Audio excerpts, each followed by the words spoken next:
Et frère, j'ai pas du tout envie de la faire l'interview. T'inquiète pas, ça va bien se passer. Le présentateur a été briefé, aucune question piège. T'es sûr? Aucune question piège? Je te le jure, arrête de flipper, tu vas parler de ton film et c'est tout. Bon, vas-y. Bonsoir à tous. Bonsoir et bienvenue dans cette toute nouvelle édition de Augmente le son. Et ce soir, notre invité n'est ni plus ni moins que le grand Assad Lake. Assad Lake, bonsoir. Bonsoir.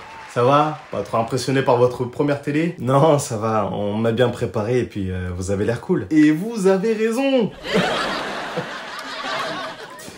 Alors, vous êtes ici ce soir pour nous parler cinéma, 7e art et tout particulièrement de votre prochain film intitulé Sur le chemin de mon père. Alors, de quoi ça parle? Eh bien, c'est l'histoire d'un garçon qui grandit sans son père et qui décide une fois adulte de retourner sur son chemin et de le retrouver. D'accord, c'est une belle histoire. Merci. Et est-ce qu'on doit comprendre du coup que les femmes ont un rôle secondaire dans votre film? C'est-à-dire? Eh bien, on parle d'un homme qui va retrouver un autre homme.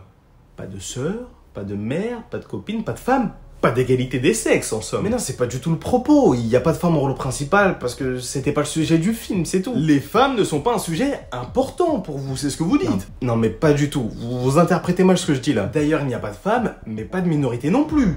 Aucun gay, ni trans, aucun LGBTQ+. Mais parce que c'est pas le propos du film, c'était pas nécessaire. La communauté LGBTQ+, n'est pas nécessaire, mais j'ai jamais dit ça. Votre vision de la France fait peur à voir, monsieur. Attendez, vous parlez de minorité, mais j'en suis une, moi, je suis représenté dans le film. Oui, enfin, les noirs, on se retrouve juste après une petite page de publicité. Eh, c'est quoi ton souci, tu cherches quoi? J'aime pas ta gueule, mais j'ai rien fait, je veux juste parler du film. T'as qu'à répondre correctement. Petite bite, toi attends-moi à la sortie, la vie de ma mère, je vais te monter en l'air. Je ken ta meuf dans des garages à niveau. Tu peux rien faire, tu peux pas t'énerver. Je la prends, je la... De retour sur le plateau d'Augmente le son avec notre invité Assad Lake. Ça va? Ouais. Alors, votre film raconte la quête de vérité d'un jeune garçon.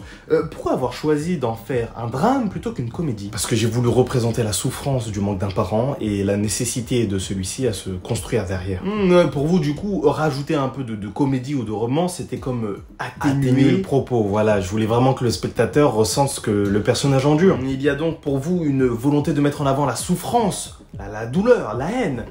Oui, en quelque sorte. Votre œuvre n'est finalement qu'une apologie de la haine. Mais non, mais pas encore, mais pas du tout. Vous voulez faire souffrir le téléspectateur. Je veux les émouvoir. Enculé. Hein? Votre film est néo-nazi, et vous le savez. Mais quel rapport? La souffrance à travers la disparition d'un proche, en faire l'apologie. Néo-nazi. Non, dis pas des dingueries comme ça, toi. Votre film est à vomir. Ah voilà, ça parle mal. Il est misogyne, homophobe, transphobe, antisémite, sans gluten. Mais c'est juste un film sur un mec. C'est pas vous qui êtes fan de Joe Donné? Mais je le connais pas, moi, ce monsieur. Ah, si, vous avez fait sa première partie. J'ai jamais fait de stand-up. Vous l'avez peut-être pas fait, mais on l'a tous vu. Ah bah, ça devient de la folie, là, il faut couper. Pédophile. Wesh. Allez sur son Twitter. En 2012, il parlait des filles de 14 ans. Mais j'avais 14 ans. Au bûcher.